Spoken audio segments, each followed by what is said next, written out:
Okay, 1, 2, and 3. Oh, 2, 1, 0 action.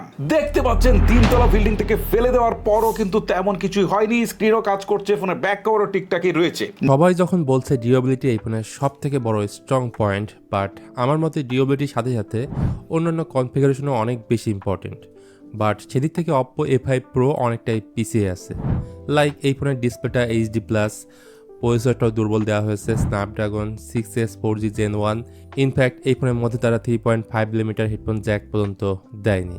তাছাড়া দামটাও থাকছে ওভার প্রাইস 23,990 টাকা, যেখানে র্যাম থাকছে 8GB এবং স্টোরেজ 128GB। তারপর এই ফোনটা কারা কিনবেন না সেটা একটু পরে জানতে পারবেন।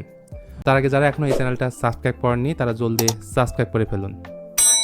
প্রথমে যদি আমরা এই ফোনটার ডিজাইনের দিকে আসি, ডিজাইন একদমই সাদামাটা। অনেকের কাছে ভালো লাগবে, আবার অনেকের কাছে ভালো নাও লাগতে পারে। তবে যে জিনিসটা ভালো লাগবে এটা ডিউরেবিলিটি। বলা হচ্ছে এটা তিনতলা বিল্ডিং থেকে ফেলে দিলে তেমন কিছুই হবে না, কারণ এই ফোনের মধ্যে রয়েছে মিলিটারি স্ট্যান্ডার্ড 810 এর সার্টিফিকেশন। দেন এই ফোনটার মধ্যে তারা ব্যবহার করেছে IP66, IP68 অ্যান্ড IP69 এর রেটিং, যেটা পানি থেকে সম্পূর্ণ নিরাপদ থাকবে এই ফোনটা। ইভেন এই ফোন দিয়ে আন্ডার ওয়াটার ফটোগ্রাফি করতে পারবেন, যেটা আমরা এর আগে অপো Reno 13F দেখেছিলাম। আরেকটা ব্যাপার, এই ফোনের ডিসপ্লেতে ফ্ল্যাশ গ্রেড ডিসপ্লে ব্যবহার করা হয়েছে, মানে অপো ফাইন্ড X8 Proতে যে ডিসপ্লেটা ব্যবহার করা হয়েছিল সেম ডিসপ্লেটাই ব্যবহার করা হয়েছে অপো A5 Proতে। তো এতক্ষণ তো শুনলেন এটা ডিউরেবিলিটি নিয়ে, বাট এই ফোনের বেশিও জায়গায় কমতি রয়েছে। যেমন এই ফোনের মধ্যে দেওয়া হয়নি 3.5mm headphone jack, secondary noise cancellation mic, dual stereo স্পিকারটা থাকলেও সেটা ওই লেভেলের সাউন্ড দিতে পারে না। আর আই ব্লাস্টার সেন্সর আজকাল কম দামের ফোনেও দেখা যায়, সেটাও এই ফোনে দেওয়া হয়নি। এই ফোনটি পাওয়া যাবে দুইটি কালারে, যার মধ্যে থাকছে অলিভ গ্রিন। এর বিশেষত্ব হচ্ছে এর পেছনে ফাইবার গ্লাস লেদার ব্যাগ থাকছে এবং অন্যটি মোকা ব্রাউন। এই ফোনটার আরেকটা জিনিস মোটেও আপনার ভালো লাগবে না, সেটা হচ্ছে ডিসপ্লে। 2025 সালে এসে 24,000 টাকা দিয়ে কেউ HD+ ডিসপ্লে কিনবে বলে আমার মনে হয় না। আর এই জিনিসটা দিয়েছে অপ্পো। এটার ডিসপ্লে সাইজ 6.67 ইঞ্চ, যা মূলত HD+ IPS LCD প্যানেল এবং 90Hz হাই রিফ্রেশ রেট থাকছে। Resolution 1604x720 pixel. ইউটিউবে আপনি ফুল HD ভিডিও স্ট্রিম করতে পারবেন। রয়েছে ওয়াইড অন L1 লাইসেন্স, এর ফলে ফুল HD ভিডিও নেটফ্লিক্স কিংবা অ্যামাজন প্রাইমে আপনি স্ট্রিম করতে পারবেন। আর চিন বেজাল সেটাও এই বাজেটের ফোনের সাথে যায় না। এটা সর্বোচ্চ পিক ব্রাইটনেস 1000 নিটস পর্যন্ত যেতে পারে। যাই হোক, প্রসেসরটা দিয়েছে একদম বেসিক বা এন্ট্রি লেভেল টাইপের Qualcomm Snapdragon 6S 4G Gen 1, যেটা 11nm আর্কিটেকচারে বিল্ড, এবং জিপি হচ্ছে Adreno 610। বেসিক লেভেলের কাজবাজ এই ফোন থেকে ভালোভাবেই করতে পারবেন। অ্যাপ ওপেন ক্লোজ থেকে শুরু করে মাল্টিটাস্কিং সবকিছু করা যাবে ল্যাগ ফ্রি। র্যাম আছে 8GB এবং স্টোরেজ 128GB।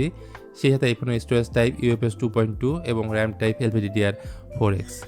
যদিও Adreno 610 গেমিংয়ের জন্য অতটা পাওয়ারফুল জিপিউ না, সো 2D টাইপের গেমগুলো খুব ভালো মতো এই ফোনে খেলতে পারবেন।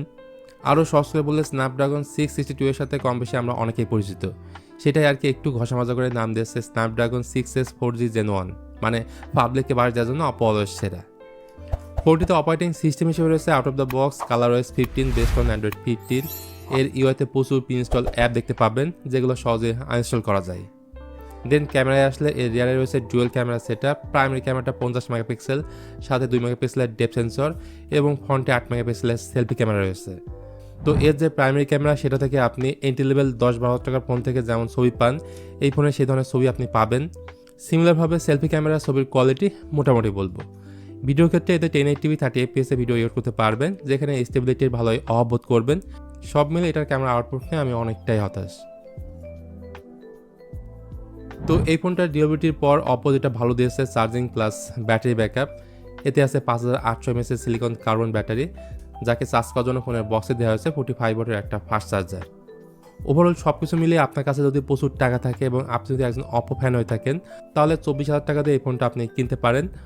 আদারওয়াইজ এর থেকে কম দাম দিয়ে আজকের ভিডিওটা আর বড় করছি না, অপো A5 Pro নিয়ে আমার এক্সপ্রেশন আপনাদের সাথে শেয়ার করলাম। এবং এই ফোনের ফিচারগুলো আপনাদের কাছে কেমন মনে হয়েছে সেটা অবশ্যই জানাবেন কমেন্ট করে। ভিডিওটি ভালো লাগলে please hit the like button, share করতে পারেন আপনার বন্ধুদের সঙ্গে।